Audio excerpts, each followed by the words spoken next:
Je suis Anna Lokchin, je suis pharmacienne biologiste spécialisée en cytogénétique au CHU de Rennes.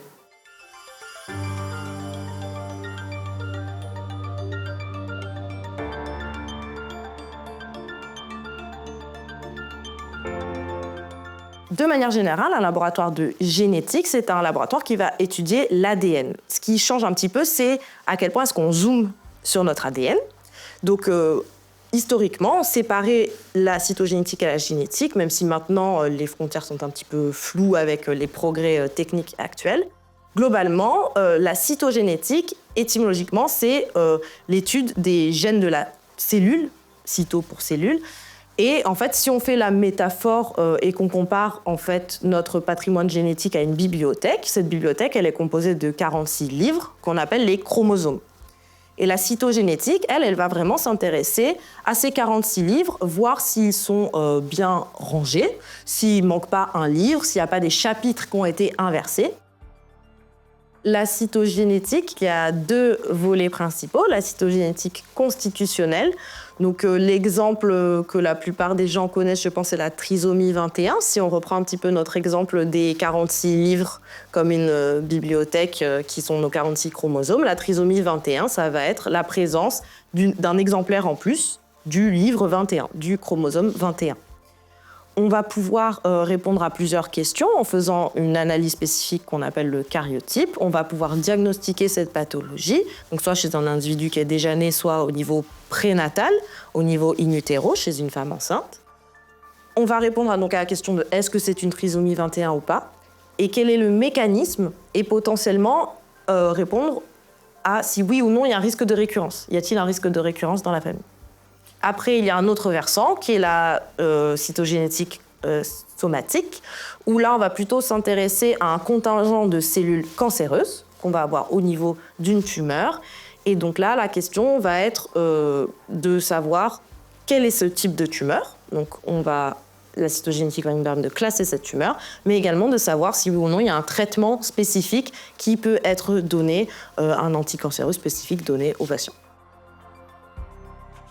Pour accéder à mon métier, on peut soit passer par un cursus médical, donc faire des études de médecine et ensuite être interne, soit en biologie médicale, soit en génétique clinique et par la suite travailler en laboratoire, soit passer, comme je l'ai fait, par la faculté de pharmacie, préparer l'internat de pharmacie qui prépare soit la biologie médicale, soit la pharmacie hospitalière, et ensuite les deux cursus se rejoignent.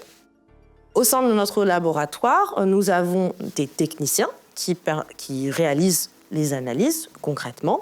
Nous avons une aide laboratoire, des secrétaires, une ingénieure en bioinformatique, puisque maintenant l'informatique est de plus en plus présente dans nos métiers. Donc elle nous aide sur cet aspect-là. Et ensuite, bien, j'ai mes collègues biologistes qui sont soit médecins, soit pharmaciens. Et je suis également en contact avec mes collègues cliniciens, généticiens cliniciens, et ainsi que les autres cliniciens des autres disciplines. Moi, par exemple, je travaille beaucoup sur l'infertilité, donc je suis au contact des gynécologues, des endocrinos, des médecins du service d'AMP, etc.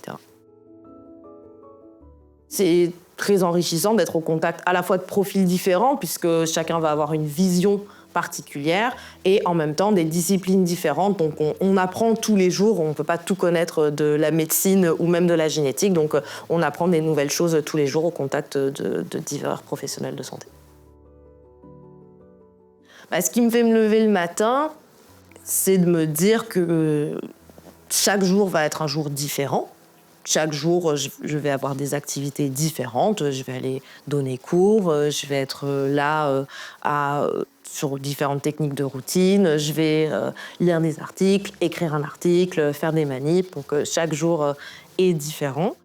Mais ce qui est magique dans mon métier, c'est tout de même se dire que quand je vois un karyotype et que je vois ces images de chromosomes, c'est réellement quelque chose qui est infiniment petit et qui est contenu dans toutes les cellules de notre corps, et que sur ces chromosomes, il y a de l'ADN et c'est juste des répétitions de lettres, entre guillemets, qui font qui on est.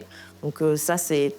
Quand on y pense un petit peu et qu'on n'est pas pris dans la routine, je trouve ça vraiment incroyable. Et j'aime bien l'aspect un peu futuriste de ce métier, le fait que ce soit aussi lié à des problématiques aussi plus sociale, voire philosophique, et en même temps, c'est une discipline scientifique très intéressante avec différents types de débouchés et de problématiques assez actuelles.